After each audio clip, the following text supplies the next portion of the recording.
Hey guys, I don't know if you knew this, but on August 18th, 1978, The Who uh, reached number two on the US charts and number six on the UK charts with an album called Who Are You?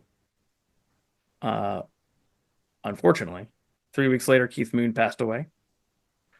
But we're going to talk about the album now. Before we get started talking about the album, you're like, Ethan, I love the Fisher Protocol. I watch the Fisher Protocol all the time. It's my favorite show. I can't believe you're not a millionaire from doing the Fisher Protocol. You've already done Who Are You? Do we need to go over this again? Well, that was me and Tom. Um, Bet's You never said got you to wouldn't talk. read my email out. What? What? You said you wouldn't read my email out. Oh, right, right, right, right. Um, totally. Bet's never got a chance to talk about. Tell us what you think. Mm-mm. Plus, this year, at some point, the Who are supposed to release Who Are You box set. That's the next one in line.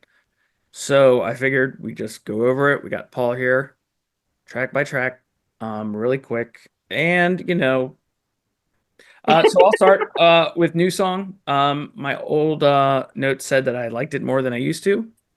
And my new notes say, "Wow, I love this song so much more than I did even then. I really like it. I really like the bridge.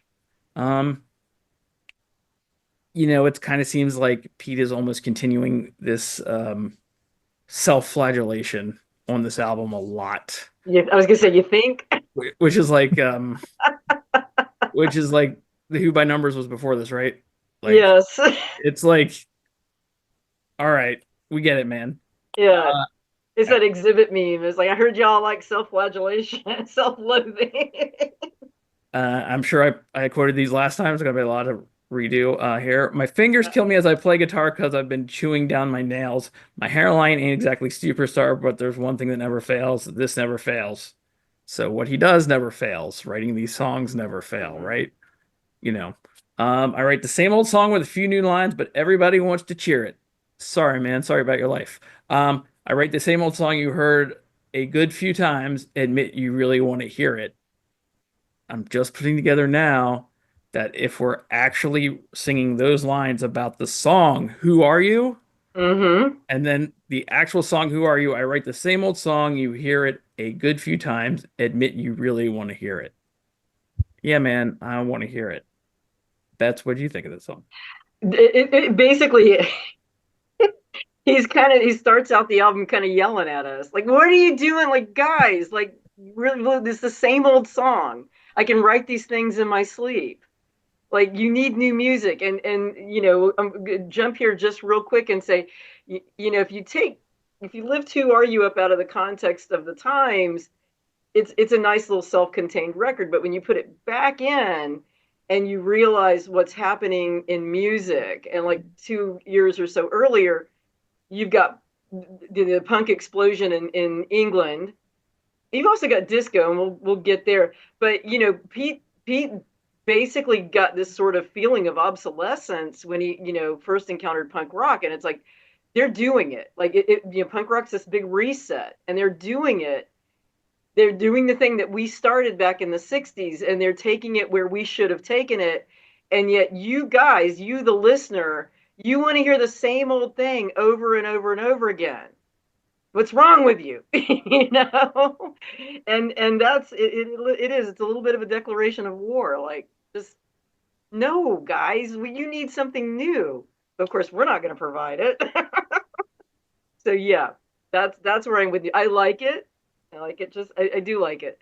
Um, but it's sort of like you shaking us and saying, you need to listen to something different. Paul, what do Yeah, you and think?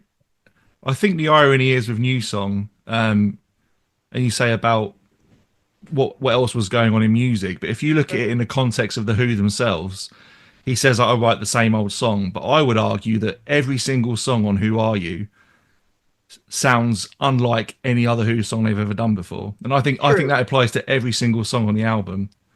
They are literally going in a completely different direction, which they probably did on every single album.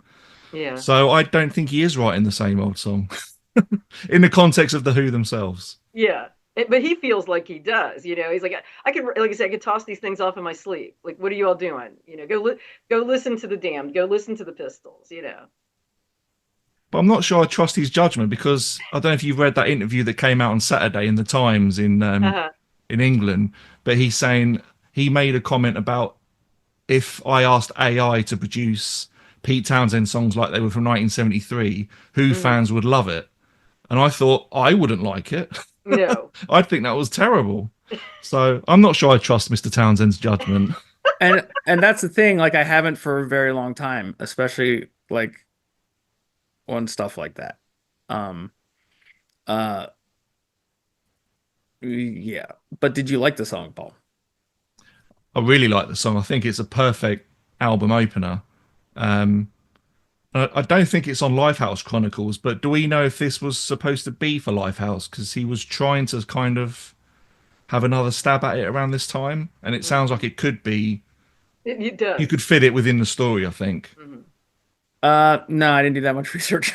But Hmm. just so everyone knows, let's put this in some context. He had a story in the Times on Saturday. Why? Because on Thursday, The Who, right? Is Thursday this Thursday? Yeah, The Who are Yeah, going on stage for the Teenage Cancer Trust.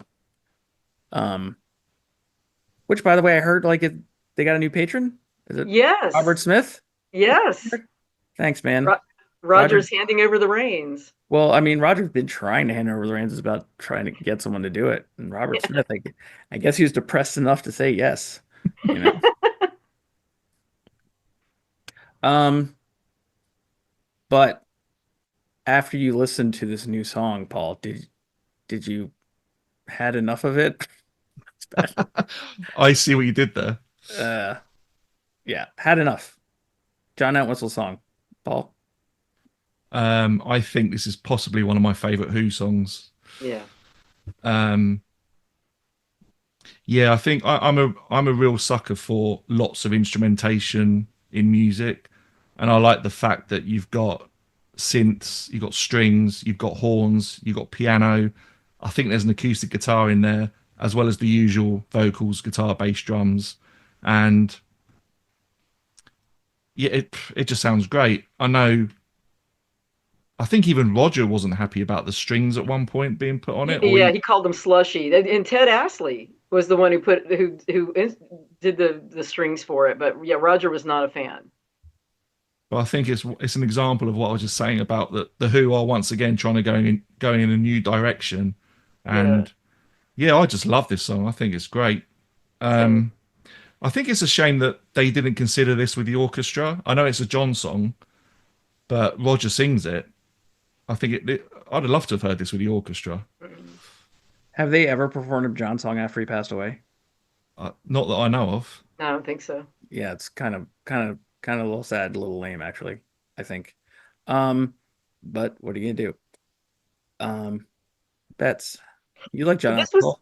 Yeah, this was the B side of the single for "Who Are You," and so I remember playing it a lot. It is, and I want to say it is probably. Um, I know that John brought a couple of songs from. No, he brought some songs from a scrap project he was doing, and I think this is one of them. Um, but I really love it. Like I said, I played it as much as Who Are You? It was almost like you flipped it over and it's like, oh wow, this is really, really good. And interestingly enough, there was a show back in the 70s, late 70s called WKRP in Cincinnati. And they were kind of it was a cool show because it was about a radio station and they would play popular music of the time, like rock songs and things like that. And that was really unusual for American television. But this song actually appeared in one of the episodes. It was a one about some veterans, World War I veterans who were mad that we weren't celebrating Armistice Day anymore. And they used this song to kind of talk about how they'd had enough and they need people to sort of acknowledge them. And another little interesting thing about WKRP is that they did right after in the wake of Cincinnati, they did a show dedicated. They built that into the storyline. It was very affecting. I think you can probably find it on YouTube or online somewhere, but it's definitely worth a watch. It was aired within weeks after Cincinnati. It's a really affecting episode. But yeah, this song was actually used on the show. Yeah, man, Les Nessman. Yes, the Silver Sow Award. And I think in the past we have talked at length about that WKRP in Cincinnati. Have we? Okay. And if we haven't done it online, we've definitely talked about it together. Yeah. I liked it. I liked it a lot. I like it better than I listened to it last time. And this time I couldn't help but hear a lot of success story in it. Just the ascending and descending in certain areas. Hmm. It was reminiscent of that for me. Yeah. So, and also it's good to mention there are 3 John Entwistle songs on this album, There are. and that's like the most. And that's kind of also interesting seeing as how much of this was, and we'll get to this at the bonus tracks, how much Pete had in his pocket and what he was holding on to. Hmm. For that. Is there a reason that Roger sings 2 of the songs other than John's comment that he'd get more songs on an album if Roger sang them? Is there any more to it than that? Well, that's what I'm saying. Like it has to be some version of letting Roger sing them, but it also has to be like maybe I don't want to give you guys empty glass, right? Maybe I want to keep that in. I don't know, conjecture, not an expert, you know. Well, I'll say this: Pete has said that one of the reasons why "Who Are You" is much more album, AOR friendly slash even progressive, is that his claim is I brought the songs in. Those three guys chose what they wanted to play. I didn't hold anything back. They and the reason why we're not more edgy for the times was because they chose those songs. Do we have any major like Pete Townsend sung songs on this album? I don't think we do. No, I don't think so. Mm-mm. And because I'm thinking if you think about, the Who by Numbers, of course, However Much I Booze is, sung by Pete, because I'm sure that Roger was like, I'm not gonna sing that. It's too personal. Maybe there's just something like Empty Glass is probably too personal. So that's all I And could- blue, red, and grey on that as well. Right. Exactly. Man, amazing song. Hmm. So it's back to me to 905. I'm not going to go over, I've talked about this song ad nauseum on this channel. I'm not going to go over it again. It's still one of my favorite Who songs of all time. The press guitars always hit. I always listen to it. I always love it.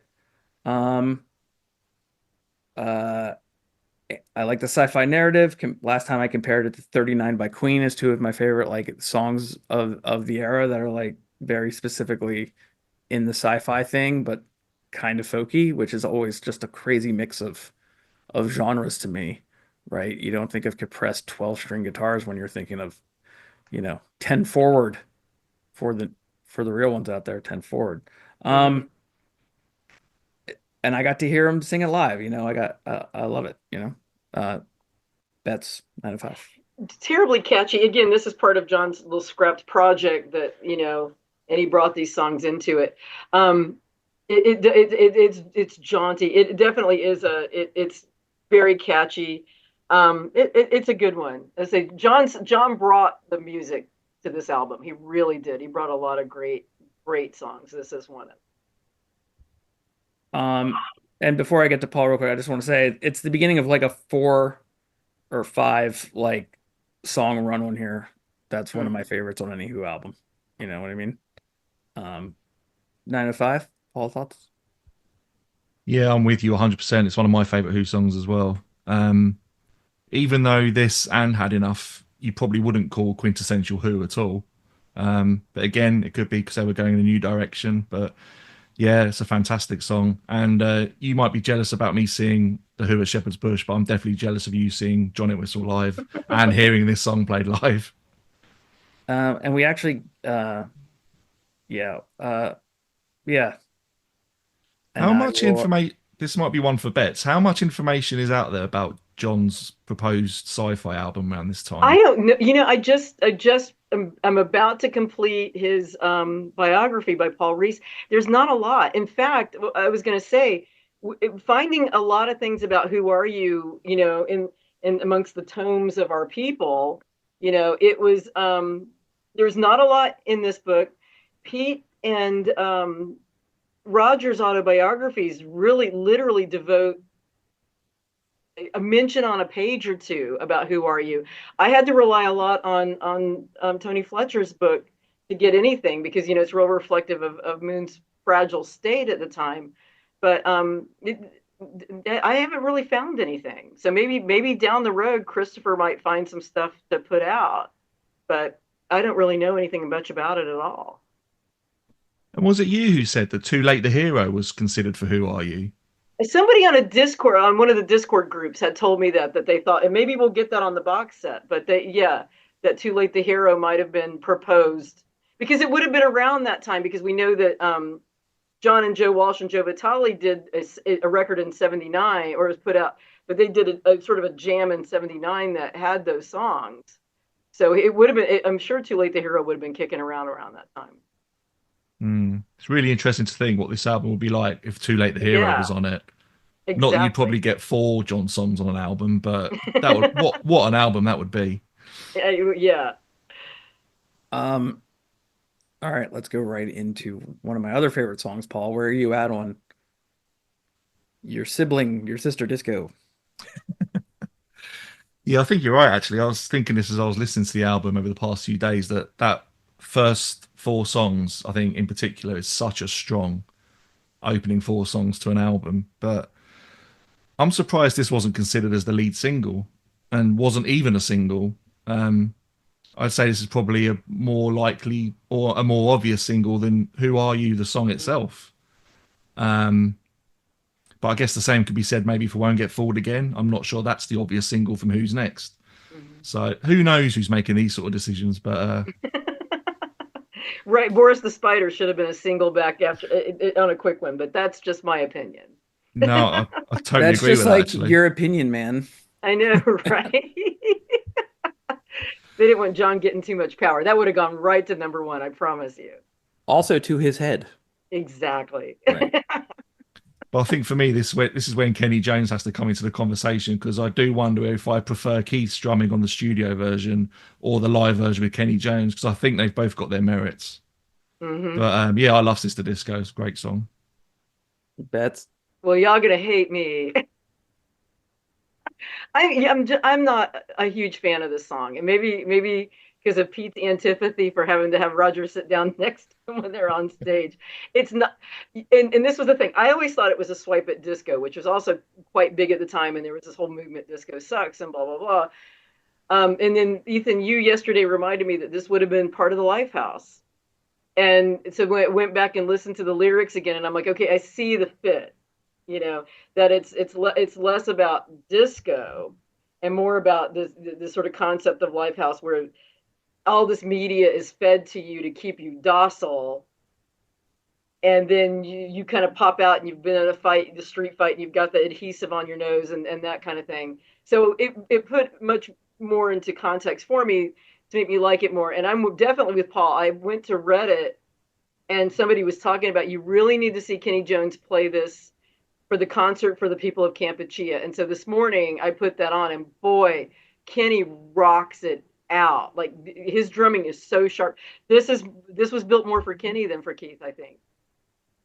So I like it a little better in the last 24 hours than I did 24 hours ago.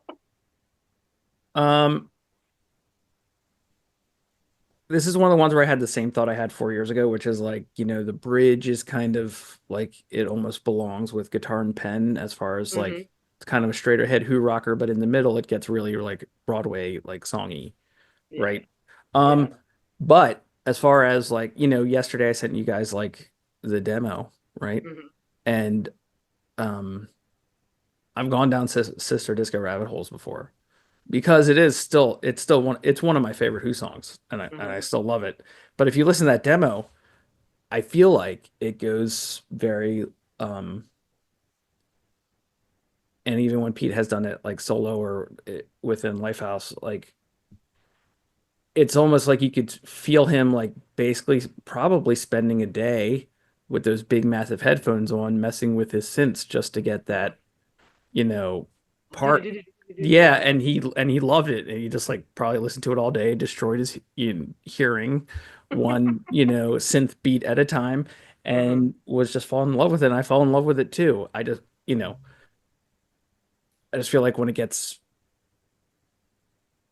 I really like it. I just feel I don't know if that bridge works too much for me, but you need a bridge. It's literally Yeah, called a bridge to get to one part from the other.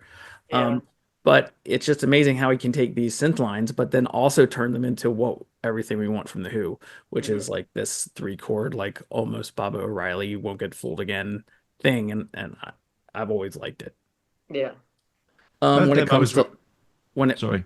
sorry, when it comes to him saying he doesn't like to sit down with Roger like at the thing, it's like, but that's also like I watch a lot of TV and you have to decide, are you liking a TV show because you watched it and then you heard what the creator said and so Hmm. together they work, or do you need the art to stand on its own, Yeah. right? And not, does it need to be explained to you? Um, I, I don't know. That's kind of up for everyone to decide. I just like Yeah. it. You know, um, it is weird why they choose to do that stage stuff sometimes. Because it makes you think, were they doing the same thing at the end of those 2006 concerts when it's tea in theater? It's like, Yeah. why are we, anyway. I mean, I do love Roger Daltrey, but there are some things he does on stage where I kind of think, why, Roger? Why? Why are you doing that? But it's also like, but I also get it because everyone's got a job to do, and his job is the front man, and he's competing with the greatest front man in rock, who's Pete Townsend. Like, Oh, right. so like you can So say John Entwistle. I was gonna say, right. Well, I thought Keith Moon was the greatest front man in history, but It, see, and it's we're it's a four-headed monster. Yeah.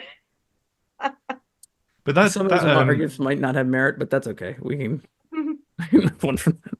Okay, what is next? Music must change. Music must change. My opinion is the same as it was last time.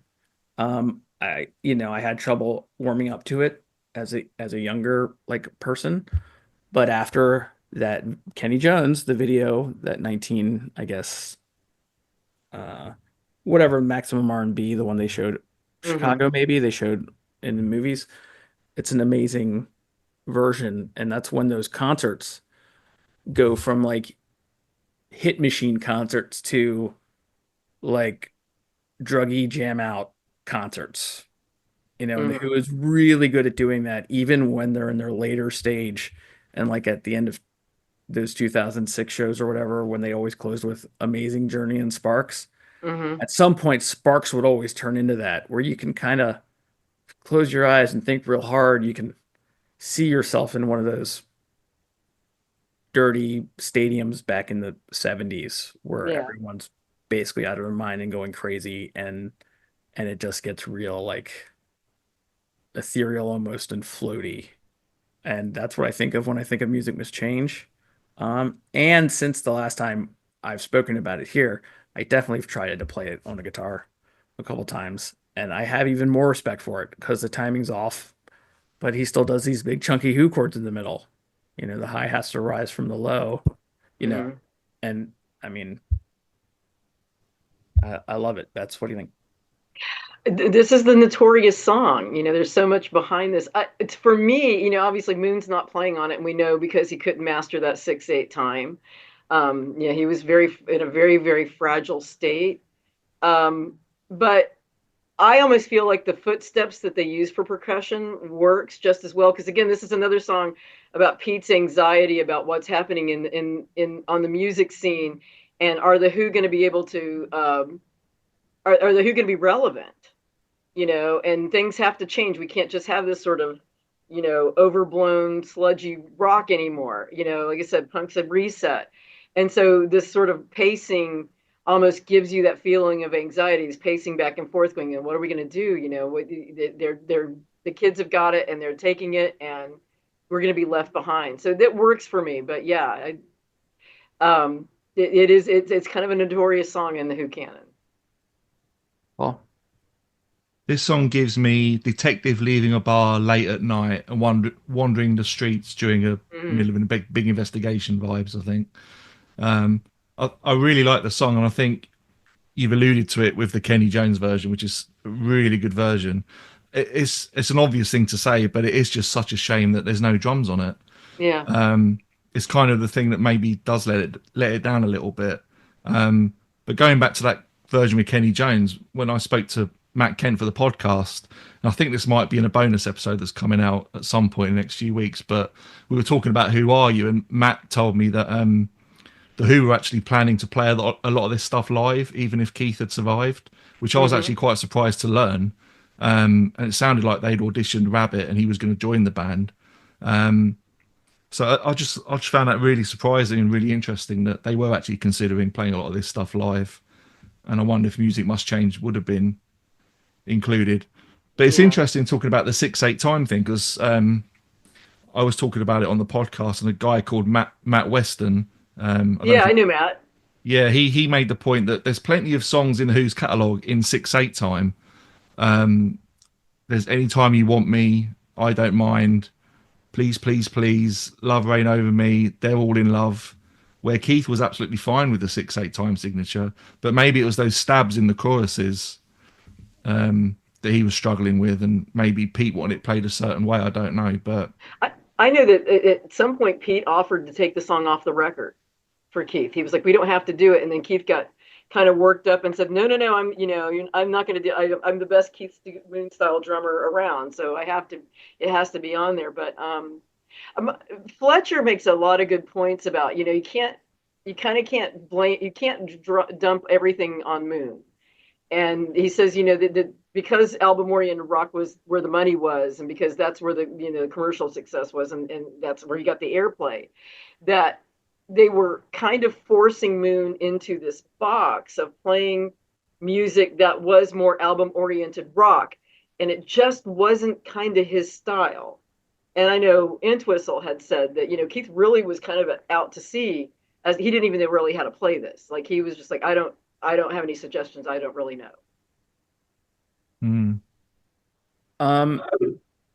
One other thing I was going to say, I'm just trying to think what it was. What was I going to say? Oh yeah, have you guys seen the video of Roger on Howard Stern's show talking about this song? Yes. I'm sure I have, but I have not. I don't recall it. So tell me. Yeah. He basically talks about how they tried to record this with Keith. Keith couldn't manage it, so they released it without drums. And then Keith died, and then in 2002 they were planning to bring it back on the tour, and they rehearsed it. And then John died, so Roger basically considers the song cursed and will never play it again, which is fair enough, I think. It does feel a bit of a cursed song. It's I hate to say, like, it's a kind of a cursed record, but the whole recording process for this album, they went through 5 different studios. Rabbit fell out of a taxi and broke his wrist, or broke his arm, so they had to have Rod Argent come in. Roger, somewhere in the middle of this, had throat surgery. Pete punched out a window at his parents' house, and he had to recover from that. And then, of course, we've got Keith, and then the infamous chair, not to be taken away. Like, if you were inclined toward that way, you could say this is a very cursed record. Roger punched Glenn Johns out at one point. I mean, but Yeah. who of us hasn't wanted to just? No, I don't want to punch Glenn Johns. Right? I mean, you look at those outfits and Get Back, and you're like, come on, man. I know. Listen. But yeah, this was. It was not a good time for the Who at all. I mean, remember John saying something about when they played Kilburn in the. Remember they've got movies coming out. They've got movies coming out. Pete's talking about doing a television production of Fish Shop. They've got this record, and at some point, like, he's so ambivalent about it. He's like, I don't even know if it's going to be a record. Maybe it'll be a movie soundtrack. I don't even know. It was a kind of a perfect storm for these guys. More so than usual for the Who. But it's also like when I hear these stories about Keith not wanting to drop, the song from the record, and you kill Borny, it does get you down a little bit. Yeah, it's really sad. Yeah. It's a really sad. It's really sad. Okay, right now, I'm gonna take a break and use the restroom. I'll be right back. Give me 1 second. Okay. I mean, they made Quadrophenia in a studio that hadn't been built using technology that didn't exist. Like, why are you making it so difficult for yourselves? I think about too. I go back to Lifehouse, and Pete's like got everybody sat. I get this picture of him sitting down in front of everybody and trying to explain the concept. And he's like, and they've got these suits, and the suits they give you experiences and all that stuff. And he says like all they're concerned about was, it, will they wank us off? And they're like, he's like, no, no. And then they're like, well, if we put a dime in it, will it shove a Mars bar up? It had to be hard to be Pete Townsend with that crew. Oh, Okay. Okay. Paul, yes. I just put something together about this next song, but I want to ask you first. Trick of the Light, the third of our John Entwistle trifecta here. Yeah, another fantastic song and probably the heaviest song on the album, and that's because Mhm. of John's bass. Nothing to do with Pete. Um, I only discovered recently that they actually played this, I think, in '79 with Pete playing bass alongside John, which Oh I wow. never knew till recently. Wow. There's a I version didn't on see that. YouTube, and the thumbnail picture is Pete playing one of John's basses. So that kind of blew my mind a little bit. But He didn't try to smash it. no, I don't think he did. That'd have been quite tough to do, I think. But a song like this, and yeah, I really do like this song. But it got me thinking why towards the end, why were they only playing My Wife or sometimes Boys to Spider? Yeah. Why did this never get considered after '89? And you mentioned it earlier, Ethan, Success Story. How come that was never considered to be played live? Because they're all fantastic songs. And was that John's decision or? That's good. That's a good Uh, question. I don't know. I bet you it's not, but also like I would have never heard this song if it wasn't for 1989. You know what I Hmm. mean? So, you know, yeah. That's Trick of the Light for you. Yeah, well, check it out. Um, it was the second single off Who Are You? So, it's that great late 70s slut chord that I love so much. This is a great one. And John, you know, when you get to Who Are You and you get the Trick of the Light, and then you go into It's Hard, and you go into or you go into Face Dances and It's Hard. John was bringing the metalish bangers at that point. In fact, I know that reviews of Face Dances and It's Hard, they talk about, John's the guy bringing the hard rock songs that we like to hear. And this is like, it's not sludgy, but it's got this sort of roaring kind of bass to it. The lyrics are just classic John. It's just so good. But yeah, he's the guy bringing the heavy. John's bringing the heavy to the table. Yeah, and I will say that um, I don't remember exactly which It's Hard or Face Dances tracks they are. The John Entwistle ones are by far, besides like Eminem's Front, the best ones on those albums. Hmm. Um, Yeah, I've got to if say that that Who Rocks America, that version of Dangerous, I love that. I've always loved yeah, that. Yeah. Such a good song. was it the Quiet One? What's that on? That's on Face Dances. Is it Face Dances? That's a great song. Anyway, about Trick of the Light. Um, I still like it. It's still one of my favorite songs. We were just talking about the word trick. We said Trick of the Light, and in my mind, I was like, "Oh, trick!" Like, "Oh, trick." He's talking about turning trick. That's crazy. But It's that's it's a neat little pun, isn't it? it is a neat little pun. But it is the third in a trio in a trio of songs here of a was it trilogy? It's a trilogy of John Hmm. Entwistle, Triad, yeah. sex worker songs. First, he's going window shopping from the window shopper, right? Hmm. And then he goes, I was just being friendly. So he Hmm. propositions a lady who is like, hey, we're friends. Hey, I'm I'm not not that actually kind of doing that. girl. But really he is doing it. And when he finds his lady in Trick of the Light, he would like to know if he was any good. So And whisk her off, and and yeah, he gets to the Whisker, bridge, and he's like, come on, we'll run off together. And she's like, oh, get out, yeah. kicks him out of the door. So woke Entwistle, right? That's how I feel. Yeah, Um, get mad respect for the sex worker. We love it. We uh, stand an ally. yes. very this is all very Anora coded. All right. Uh Guitar and Pen. I've said, a lot about the song already. I really like it. I like the vibe. You can see like you can kind of see where I don't think it would be a very good Broadway song, but where it has that vibe. There's lots of changes. There's not like Hmm. a major chorus. It's like a sing-songy, like soliloquy song, like in Carousel or something like that. Um, uh, but this song, for some reason, is the biggest earworm song Hmm.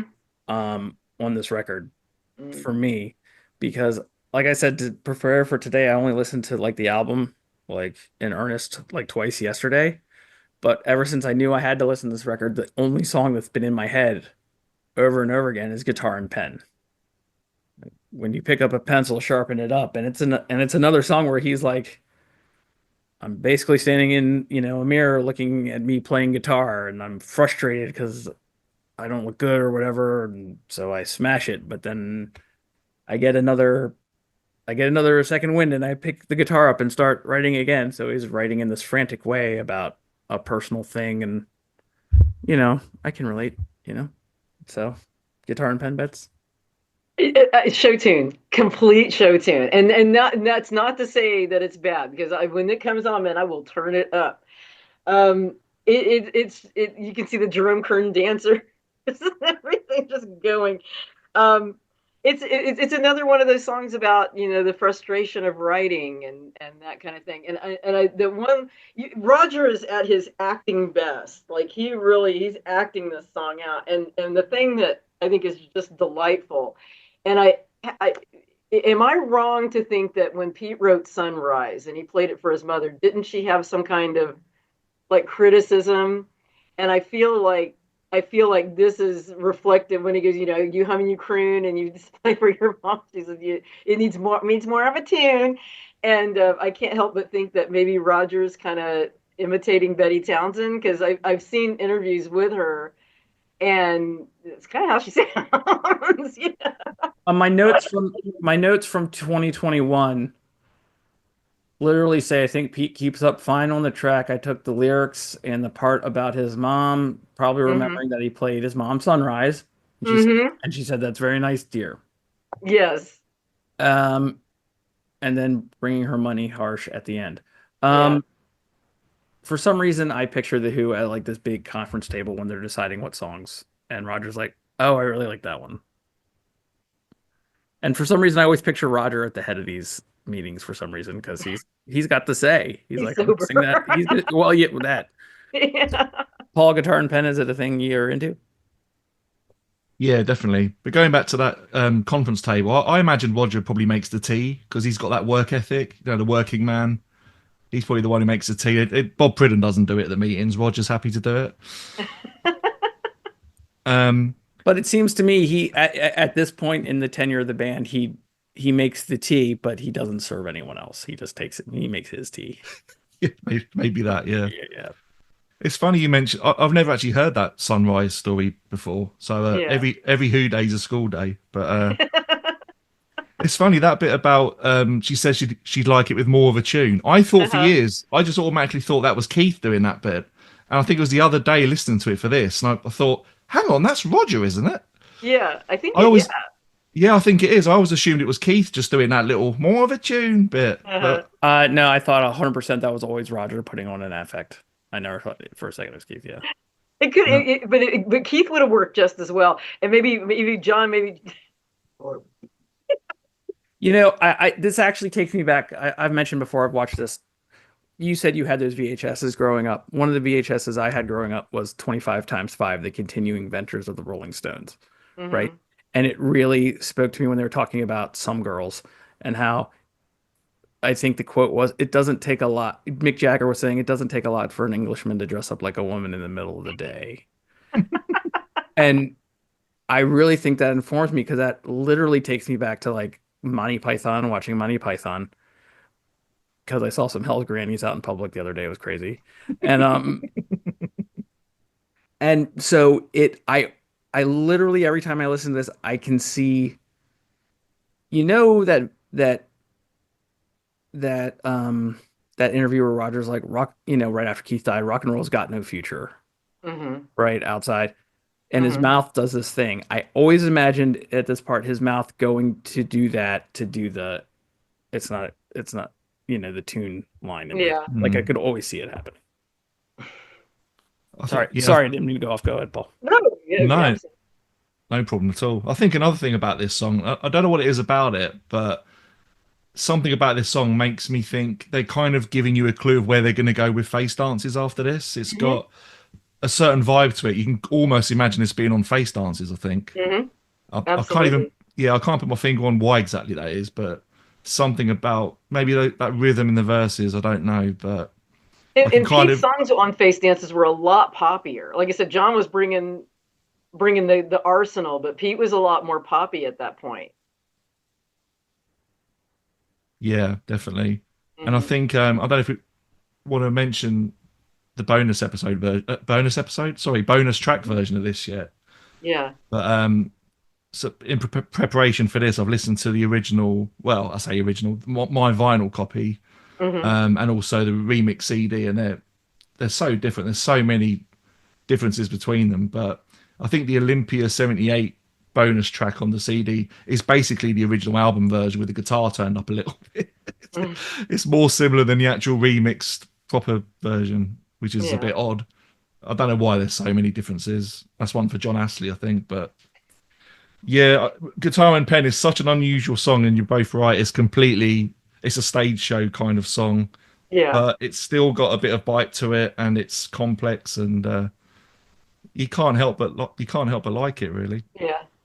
That the Maximum R&B box set did so much for me. Like, Mm. first of all, it misled me into thinking that was the real me, but but I like that version of the real me. I like it a lot. But like I didn't hear the song before that. I didn't hear Dreaming from the Waste, that live version, before that. I didn't know those things were out there. So, um, thank you, Mr. Charlesworth, for that. Yeah, Uh, I'm definitely the same. That kind of led me into the CD era for the Who, if you like, I, and I, how old are you, Paul? just turned 45. Okay, we're like the exact same age, so Yeah, exact same trajectory. Um, Paul, Love is Coming Down. it is. I've heard. Um, I think, yeah, I think this is the song. Having listened to this album for the past few days, this is the song. I never had a problem with the song at all, but I think it's the song that's grown on me the most from continuous listening over the last few days.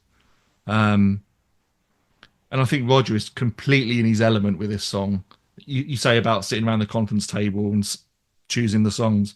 I think Roger would probably have chosen this one in spite of the slushy strings on it, because it's got his fingerprints all over it. And Yeah. I was wondering, has he ever done this during his solo shows at all? Because it feels like a Roger Daltrey song in It some does ways. it does feel like it would be a good fit, but I don't know. I don't know. And again, it would have been nice if they'd done this with the orchestra, maybe. Hmm. But yeah, I've really got a higher appreciation for this song than I used to have. I've always liked it, but yeah, it's really grown on me, and yeah, just really like it. And it's kind of a shame that I think there's an acoustic guitar that's quite prominent on the bonus track version that isn't quite Hmm. as prominent on the remixed main version, which is a bit of a shame. But that's a bit of a muso thing. But no, I really like this song, and again, the Who are doing something they've never done before. Right. That's So this is like the only Pete song on here where he's not yelling about how music has to change and how we have to get with the times and that kind of thing. I love this song. And I'm a sucker for this kind of thing, like the big orchestration and the strings and the emotion and all that kind of thing. This is one that I will play over and over again. I love this song so much. So, you know, I have terrible taste. What can I say? But no, I do. I have always loved this song from Jump. I think it's great. um my notes from 2020 to one where Love is Coming Down is definitely a song on Who Are You? Um, Very astute. yeah, I listened to it again and I feel the same, kind of with a twist. I'm not going to apologize for being a fan of their more aggressive music. Hmm. I am not going to apologize for the fact that when I hear a beautiful piano at the beginning of a Who song, I kind of like. I'm not talking about getting in tune. I'm talking like uh, Love. Love is Coming Down. Not no the one off of like oh my God. Oh, on Who by Numbers? They're Yeah. all in love. Yeah, like I like, They're on Love more, but it's kind of unless I really force myself, it's a Mhm. real kind of like uh uh symbol to me that I'm probably not going to be into it because that's kind of not what I go to the Who for. That's kind of what I go to Pete Townsend solo records for. Mhm. That being said, and we'll get to it in a minute, I really, really, really liked the work in progress, if that's what's called, the work in progress version. Hmm. I liked it a lot more. Maybe it was way more slushy strings, I guess. You know. Mhm. We're gonna save the song "Who Are You" till we're done because we're gonna go over some bonus tracks and then we'll go back to the song "Who Are You." I No really like. regret. Yep. I really liked No Road Romance this time. Um, I I could see Roger singing it. I did, but I said before I think it fits better as like a solo album song for Pete. That's just me. Bets. I know you really like this one this time. This is one of those songs. It's that Pete song, like Old Red Wine, that sort of gets you. And this is that. It is that very. I don't. This is one that I think Roger would tell Pete, I can't do this song. You got to do this one, because it is very very. It's very profound, and Pete's talking about some really heavy, kind of profound things here, and it's about the subject itself is, this young woman who comes to the show, and there's her idol, and they go, and they're in the act of coitus, and the whole time, she's reaching this height of ecstasy because she's with this person that she's idolized, and he's talking about, she's writing, and he's only hiding, and he's sinking deeper and deeper into this sort of despair because he's got this this sort of sexual encounter that doesn't really mean anything to him, and then he's got this family life, and he's these two people, kind of, this tension between the road life and the family life, and how it causes this sort of blurring of the lines that's very very it's upsetting, it's wow, it's such a good song. Like I said, it just hit me right. This sort of transactional relationship that means, let's say, means everything to her, really doesn't mean a lot to him at all, and he regrets that it doesn't mean anything to him, but it can't. So hell yeah, no road romance, but it does feel much more like a Pete solo song. I don't know that it would have had a place on this album the way this album is. Paul.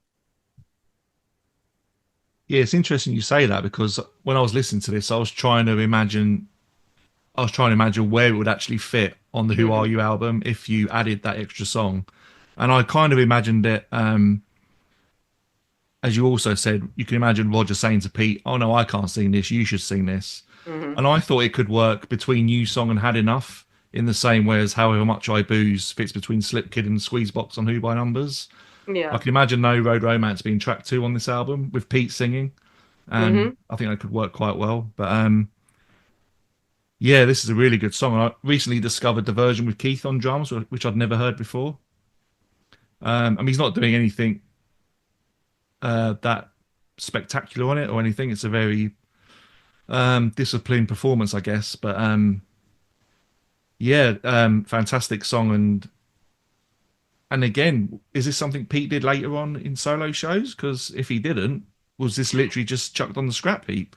That's what I was wondering too, because I was like, has he ever really talked about the song or performed the song ever again? Because it's so good. I mean, it's like a perfect song. And you're right, it just sort of got tossed on the tape pile and forgotten about. Yeah, you'd like to think it'd have come out on Odds and Sods 2 in Mhm. 1980 or something. If Yeah. Um, Paul, why don't you carry on? Because I here's one I got a big appreciation for this time. Talk about what you thought of the group version of Empty Glass. Yeah, I think judging by, so I think this is John and Keith playing on top of Pete's demo, Hmm. um, and I think just judging by both their performances, this could have been a really good Who song. Yeah. And I'd really love to hear a version with Roger singing it. I don't know if that exists, but oh, I'd love to hear this as a Who song. Um, and I think that "My Life's a Mess" refrain is really haunting on the original from Empty Glass, the album, Hmm. but it's really haunting on this demo as well. It's Yeah. really, I guess, like for you, Bets, with No Road Romance, just that lot "My Life's a Mess" refrain really hits me every time I hear it. I think, and I think as well that "Don't Worry, Smile and Dance" bit, it only happens once on Pete's version, but on this version it kind of repeats itself and builds up. And I think I actually prefer it like that. I think that's a bit of the Pete version that I think is kind of lacking a little bit. Hmm. Um, but yeah, this would have been. I don't know where I would have put it on "Who Are You" if you added this as well, but I think it'd have been such a good Who song, and I really hope something like that comes out on the box set because Yeah. I'd love to hear a Who version with Roger singing it. Bets. And here, I'm with y'all. I was really pleased to when it came out on that reboot or whatever back in like '97, I think it was. I was really pleased to hear it. It sort of puts light to the fact Kenny Jones's accusation to Pete that you kept all the good songs and didn't give us any, and didn't give us anything. You kept everything for your solo records because obviously here's Empty Glass. Here's a Who version of Empty Glass. And if Pete's correct in saying that the guys all chose the songs, then they obviously did not choose this one. And we know too that Rough Boys, we would have gotten a Who Rough Boys, but Pete refused to change the lyrics. And Roger didn't want to sing the lyrics as they were. So yeah, like I said, it kind of gives light to the fact that he didn't really. I think he tried to give them some songs, and they were just like, "Nah, we'd rather do these other songs instead." And maybe they're looking at the idea that we need to be more commercial. We need to get that American radio play, FM radio play. I don't know. Um, and they have that covered in one song on this album. Uh, but Empty Glass is personal. I like it better on the album Empty Mhm. Glass. It's great to hear it. It's crazy to hear. It's so crazy to me that people have these like amazing songs and they hold on to them for years and years and years. Mhm. Um, but yeah, I like it. When it comes to Guitar and Pen, I don't know if there's very much to say. It's like Paul said before. It's like the same. I don't hear too much of a difference. Maybe Mhm. higher guitar. Yeah. Bets anything about it, really? It's guitar and pen. I you know me. I don't. The music part, the nuanced music part. That's not my bag. I'm a lore person. Right, I'm a right, right. lore person, Ethan. Yeah. So it's a guitar and pen Yeah. to Paul? me. Eh. Yeah, I mean, I can only go so far with that stuff. I mean, you see some people online talking about, oh, the drums on Acid Queen are centered slightly and they're more to the right on this version, and Mhm. too much information. But um, but I Yeah, think yeah, with yeah. That's kind of why I do my whole intro. I can't, you know. Yeah. Yeah. but I think Who Are You as an album, I think the original album mix is a lot nicer to listen to than the remixed version, and there's so many differences, and because there's so many differences, it's baffling why there's so many differences. But yeah, as I said, I think this version of Guitar and Pen is closer to the original mix than the remixed version. But yeah, it's great though. It's still, yeah, it's a great version still. You have anything on this Love is Coming Down? Work No, in I think I progress. kind of included it with just the song in general. But I think, like you said, it's a really nice mix, and Mhm. I like the fact the acoustic guitar is a bit more prominent on this version. But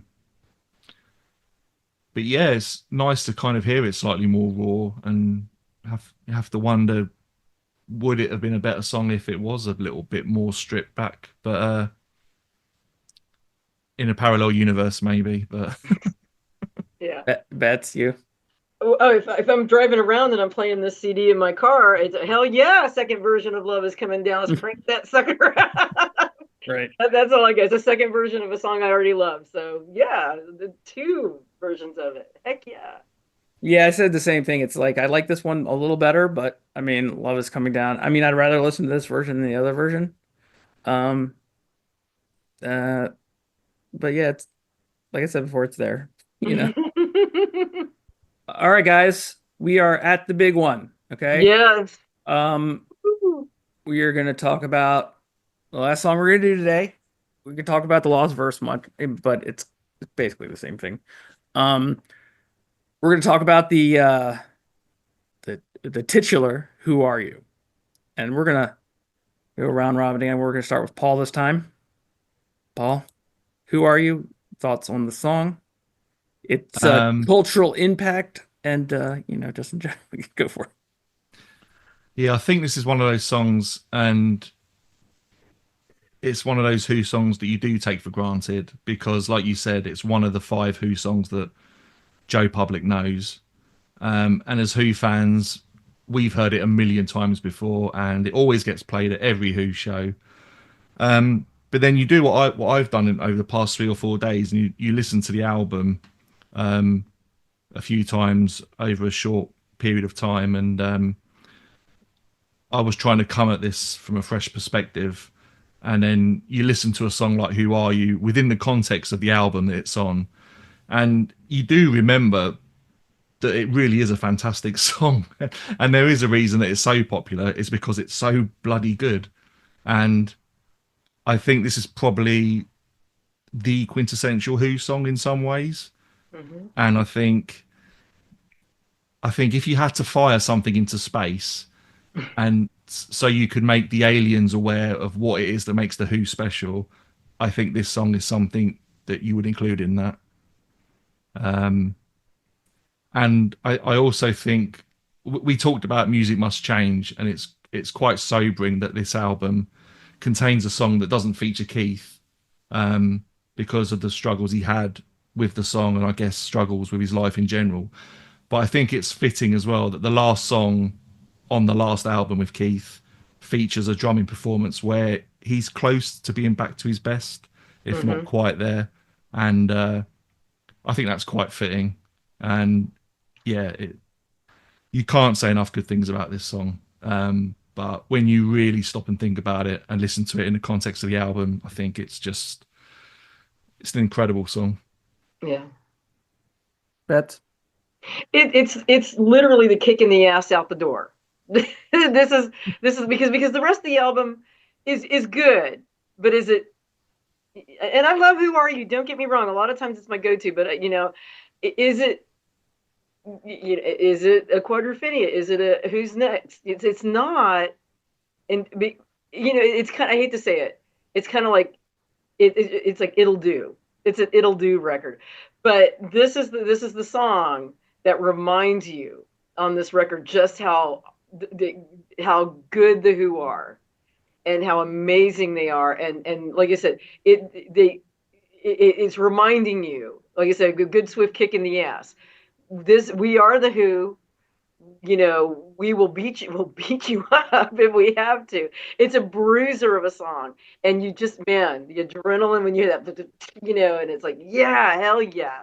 And you're right, Paul. It's Keith. I'm glad Keith was able to, before he checked out. I'm glad he was able to have this last performance, to kind of prove, yeah, man, I still, I was Keith Moon. I was here. I'm still the best Keith Moon type drummer in the world. Exactly. Who are you? I thought about this last night a long time. Like, I didn't listen to Who Are You to prepare for today, but then like I listened to like the album twice, but then I listened to the song Who Are You last night probably 8 times. Uh, I always like to mention that if you're ever playing Rock Band and you have Who Are You on there, the Lost Mhm. Verse mix pops up. It's the Lost Mix. They don't even say it's the Lost Mix version. It's just like the different version. It's Mhm. another like, another image. How many images do we have in this album of him standing in front of a mirror playing his guitar? Yeah. You know what I mean? It happens on New Song, right? Um, and it happens in Guitar and Pen, right? And it happens, here in this Lost Verse. I think that's Mhm. is interesting and why they felt they need to go back to the other one because it kind of fits the narrative of him walking. But besides that, uh, hmm. Okay, so here's what I did last night. What I did was I got everybody, our guest that's on the panel. I got Tom and I got Betts, and I got found all our entry points to the Who, and I listened to Who Are You live from each era. Oh wow. I listened to Betts. I listened to Concert for Cambridge, however you pronounce it. People, the Campuchia. Kampuchea. I listened to that one for you. Um, Hmm. for me, I listened to 1989. Um, for Paul, because I know he went to 1999. I don't want to get that version in there. I listened to the Blues to the Bush. And then I listened to Tom's entry point, Concert for New York. Hmm. And I was thinking about like this song and besides the fact that it's like, peak Townsend as far as power, as far as he knows what's a pop song and what will work. The fact that he ties the name of the band into it and also able to make it, this song, you better, you better, you bet, and let my love open the door. This is a man who knows exactly what he's doing at the time he's doing it, Hmm. right?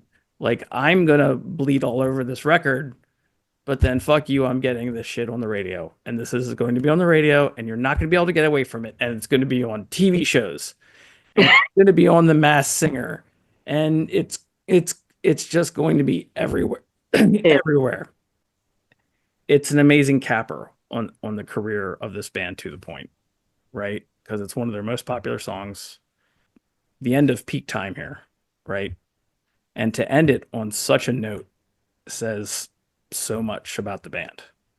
Hmm. In general, I don't know. I'm kind of rambling at this time. I just like it. I've really enjoyed talking to you guys today about Who Are You?